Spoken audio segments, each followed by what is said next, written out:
जय काली, जय काली। सरदार, आज बकरे की बलि चढ़ाई जाएगी। काली माता की कृपा से आपके घर में खुशियाँ आई है, खुशियाँ। मैं पिता बन गया हूँ। आज इस खुशी के मौके पर काली माता को 2-2 बकरे की बलि चढ़ाऊंगा। तांत्रिक, आप माता को सजाइए। माता आपको ढेर सारा आशीर्वाद दे सरदार। सरदार, ये लीजिए आपका बड़ा बेटा। बड़ा बेटा? क्या कह रही हो तुम? हाँ सरदार। अरे सुनो रजनी, छोटे बच्चे को लेकर आओ।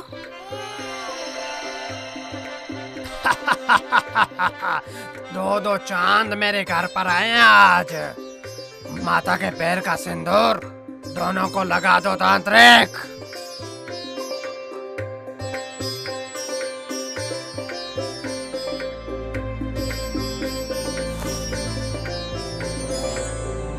सरदार, आप अपनी बीवी के पास चलिए। उनकी हालत ठीक नहीं लग रही है मुझे। पता नहीं ये सब वो झेल पाएंगी या नहीं। चलिए।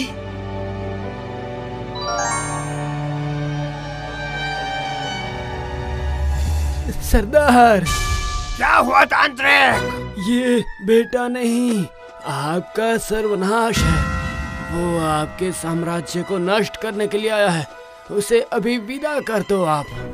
तुम ये क्या कह रहे हो तांत्रिक? वो दोनों आखिर मेरे ही तो बेटे हैं।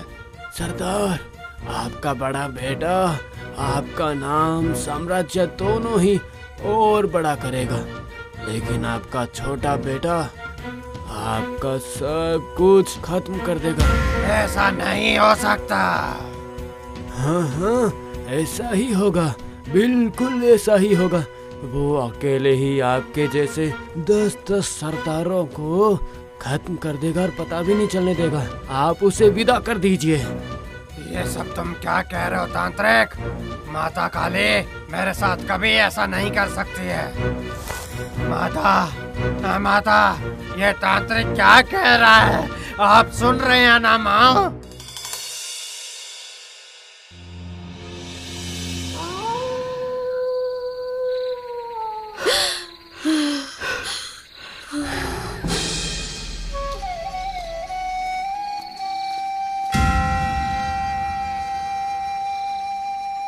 सरदार, ये कैसा अनर्थ हो गया। मैंने आपको कितनी बार कहा कि अपनी बीवी को देख लीजिए। आप उन्हें कभी नहीं देख पाएंगे अब। तुम मुझे छोड़कर नहीं जा सकते। मैं अकेला कैसे रहूंगा? रोइए मत सरदार, अभी भी आप हम सबको बचा सकते हैं सरदार। मतलब?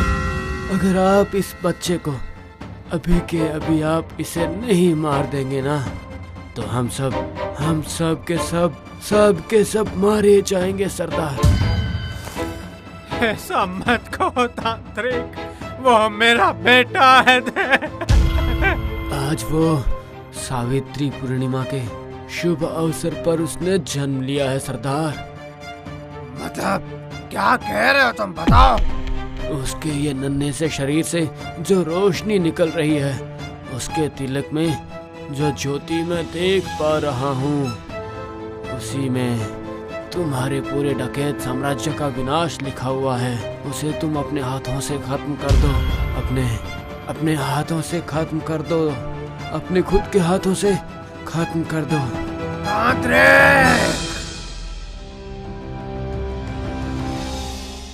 महाराज जी, अगर इस बार आप हमारा लगान माफ कर देंगे तो हम सब बच जाएंगे। मंत्री जी, आप देखिए, सभी गांव वालों के समस्या का कोई समाधान मिल पाता है क्या? महाराज, अगर गंगारामपुर के पूरे लगान माफ कर दिए जाएं, तो राजकोष में बहुत ज्यादा नुकसान होगा। इस बार टिड्डों ने पूरी फसल को खराब कर दिया है महाराज। अगर लगान माफ नहीं होगा तो पूरे गांव वाले भूखे मर जाएंगे। सब निश्चिंत होकर घर जाइए। लगान के लिए किसी को भूख मरने की जरूरत नहीं पड़ेगी। लगान माफ कर दिया जाएगा। जय महाराज की जय हो।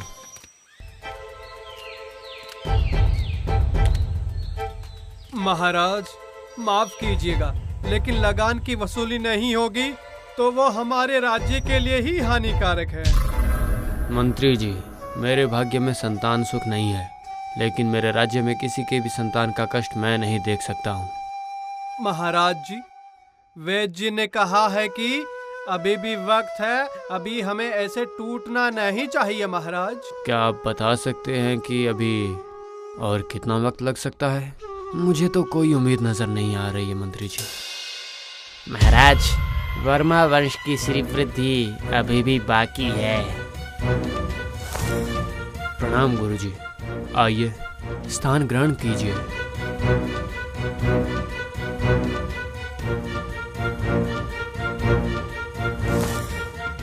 महाराज, मैं आप और रानी लीलावती के साथ कुछ अकेले में बात करना चाहता हूँ। जैसी आपकी इच्छा गुरुदेव। प्रहरी, महारानी को यह समाचार भेजा जाए।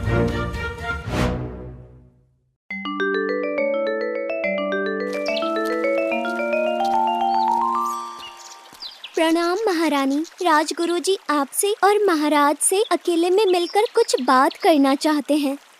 गुरुदेव अभी इस समय आए हैं?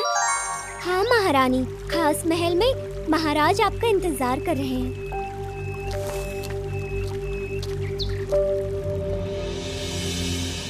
महाराज, जल्द ही आपकी ग्रह दशा बदलने वाली है। महाराज, गुरुजी, आपको तो अच्छे से हम दोनों पति पत्नी के सबसे बड़े खाली स्थान के बारे में पता है ना गुरुजी? पता है, इसीलिए मैं आज यहाँ पे आया हूँ। महाराज, संतान सुख से आप वंचित बिल्कुल नहीं होंगे। गुरुजी, आप ये क्या कह रहे हैं? इतने सालों बाद हम संतान सुख का लाभ पाएंगे? क्या आप सच बोल रहे हैं गुरुदेव? जी महारानी, महाराज के ग्रह की स्थिति अब जैसी है वो संतान सुख का संकेत दे रही है। प्रणाम करती हूँ गुरुदेव, आशीर्वाद दीजिए मुझे, बिल्कुल ऐसा ही हो। महारानी, जल्द ही आने वाले वट सावित्री के शुभ अवसर पर मैं एक यज्ञ करना चाहता हूँ।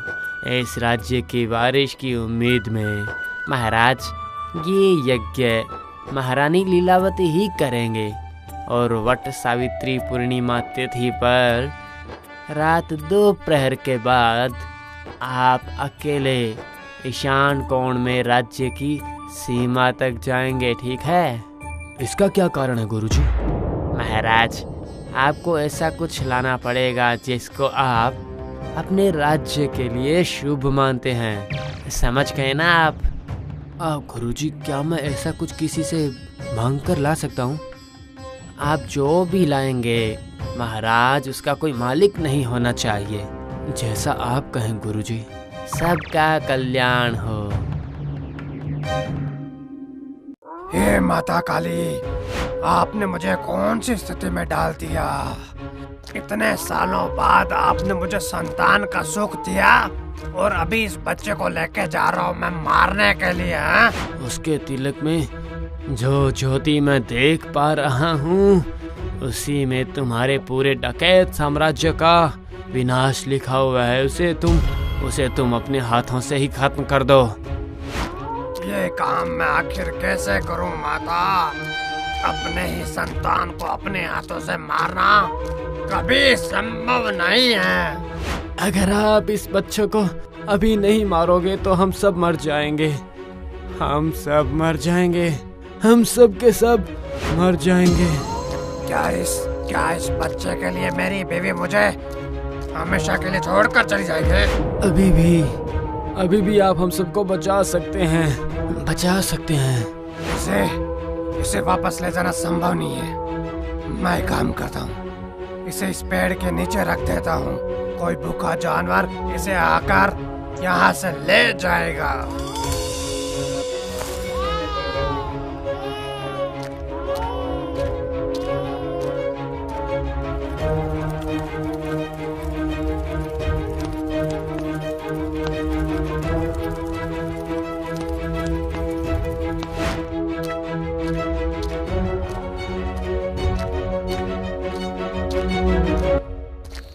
चार गांव पीछे छोड़कर इस जंगल में आया हूँ लेकिन मैं जो ढूंढ रहा हूँ वो मिला ही नहीं। मन में बहुत कुछ सोचते सोचते महाराज जंगल में अकेले चल रहे थे। अचानक उन्हें एक बच्चे के रोने की आवाज आती है। इस जंगल में इस वक्त बच्चे के रोने की आवाज आ रही है। क्या कोई मुसीबत में है क्या? रोने की आवाज जहाँ से आ रही थी, महाराज उसी तरफ चलने लगते हैं। महाराज रोने की आवाज सुनते सुनते एक पेड़ के नीचे पहुँचते हैं। वहाँ देखते हैं कि एक बच्चा रो रहा था। ये कैसे हो सकता है? इतना छोटा बच्चा यहाँ अकेले? कोई है? सुन रहा है कोई मुझे? ये बच्चा किसका है? ये कितना सुंदर बच्चा है। भगवान, कौन इसे यहाँ रख गया?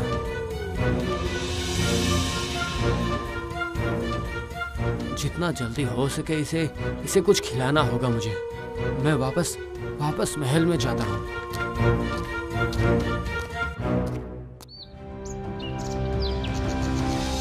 सुबह होते ही महाराज राजमहल में आते हैं और प्रहरी को बुलाकर आदेश देते हैं।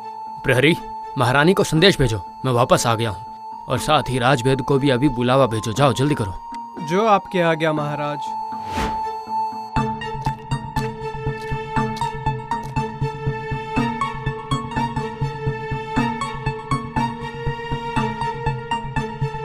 महाराज, आप आ गए हैं।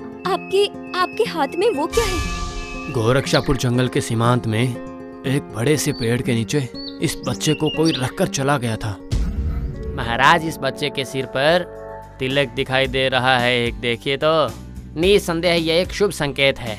महाराज, आप इसी बच्चे को अपनी संतान स्वरूप पालन कीजिए। ये बहुत ही अच्छा बच्चा है।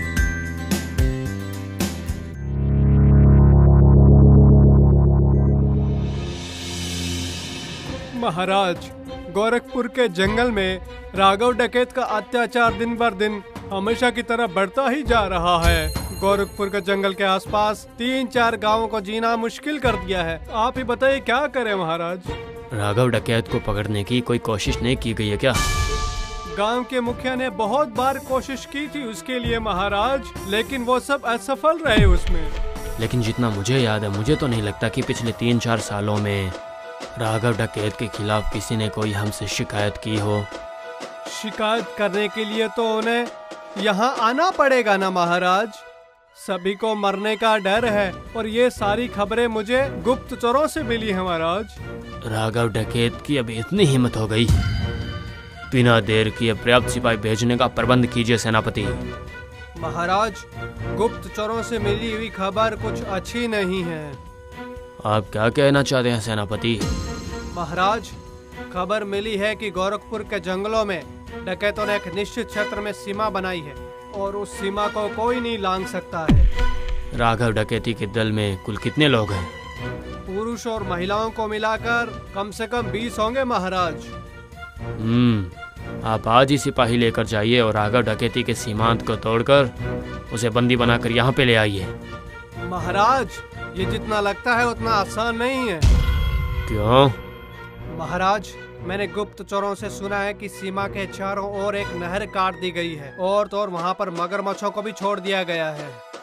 क्या कह रहे हैं सेनापति? सब कुछ इतनी योजना के साथ किया गया है? जी महाराज, हमें बहुत पहले ही राघव डकैती के बारे में सोचना चाहिए था। महाराज, पिछले कुछ सालों में गोरखपुर से हमारे राज्य की सीमा तक 5 गांव के लोगों को हमारे राज्य से एक प्रकार से अलग करके रखा हुआ है राघव डकैत ने। आप समझ रहे हैं महाराज कितनी बड़ी योजना चल रही है। क्या आपको पता है आप क्या कह रहे हैं मंत्री जी? राघव डकैत के इस अपराध की कोई क्षमा नहीं हो सकती, समझे आप? महाराज, इससे पहले कि हाथ से सब कुछ निकल जाए, हमें कुछ करना ही होगा महाराज।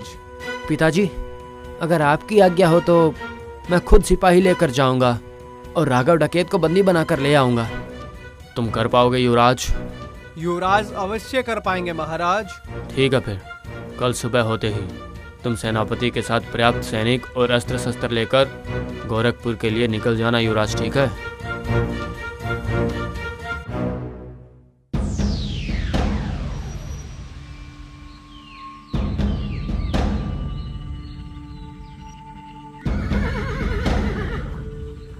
अगले दिन सुबह महाराज और महारानी को प्रणाम करके युवराज गोरक्षपुर के लिए निकल पड़े। भगवान सब मंगल करे।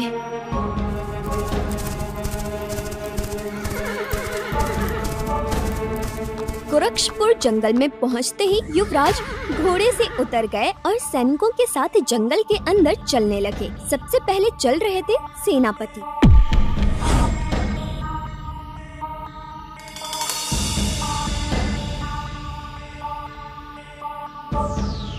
आप सभी अपने आँख और कान खुले रखें। कभी भी कहीं से भी डकैत हम पर आक्रमण कर सकते हैं, समझे? हम लोग पहुंच गए हैं। युवराज आसपास की दीवार को देखें और देखें कि आपको क्या दिखाई दे रहा है।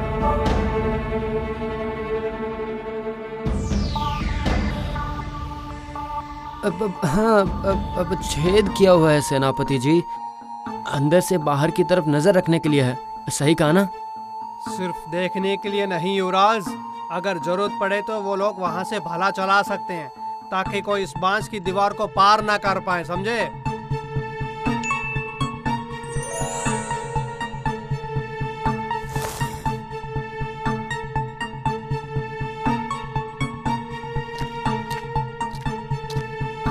युवराज, आपकी बुद्धि की तारीफ करनी पड़ेगी। मुझे नहीं पता मेरी ये बुद्धि कितनी काम आएगी सेनापति जी। आपकी योजना जरूर सफल होगी महाराज। कुछ समय पश्चात सारे सैनिकों को वापस आते देखा गया। सबके साथ बोरियां और पीपे थी।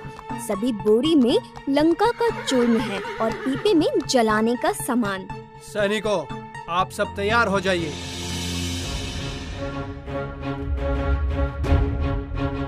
सभी सिपाही बोरी और पीपे लेकर बास की सीमा के बाहर एक निश्चित दूरी पर खड़े हो गए। सेनापति के आदेश अनुसार कोई सैनिक अपने तीर के सामने कपड़ा बांध रहा था, तो कोई काट में आग लगा रहा था और कोई छोटे छोटे बोरियों में लंका का चूर्ण भर रहा था। इसके बाद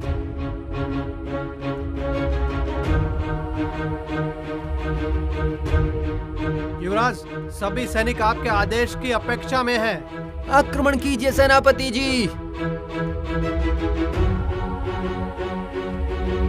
सेनापति जी के हाथ के इशारे से सभी सैनिकों ने अपने अपने तीर के ऊपर आग लगा दी और जैसे ही उन्होंने लंका के चूर्ण से भरी हुई बोरी ऊपर फेंकी, तभी उसके साथ साथ तीर भी चला दिया गया और तीर के आघात से वो सभी बोरी तोड़ दी गई।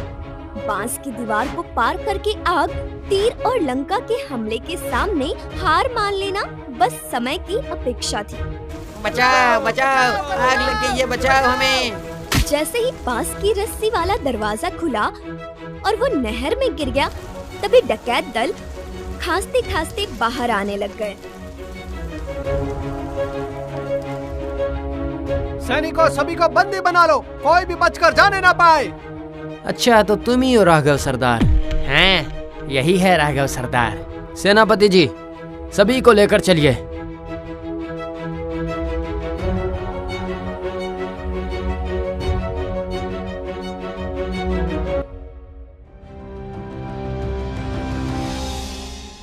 सभी बंदी डकैत बहुत शर्मिंदा थे।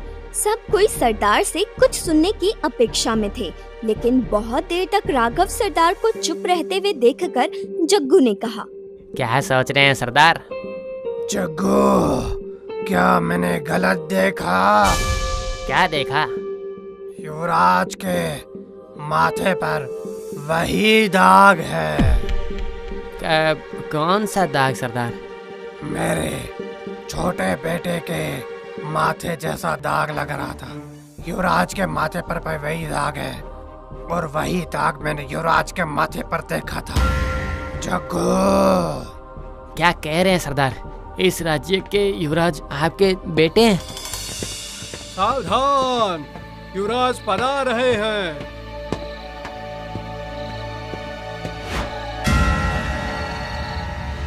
राघव सरदार, अगर तुम लोगों को कुछ कहना है तो इस बार ये आखिरी मौका है। ऐसा मत कहिए युवराज, आप पहचान नहीं पाए। ये आप पता है किससे कह रहे हैं? ये आपके पिता हैं। ये क्या बकवास कर रहे हो? बकवास नहीं है बेटा, मैं ही तुम्हारा पिता हूँ, समझे? हो सके तो अभी तुम राजा चंद्रवर्मा से जाकर पूछ सकते हो। अपने पिता से एक बार भी गले नहीं लगोगे तुम। इतने सालों से मैं तुमसे दूर था। मेरे इस खालीपन को खत्म कर दो बेटा। आओ आओ।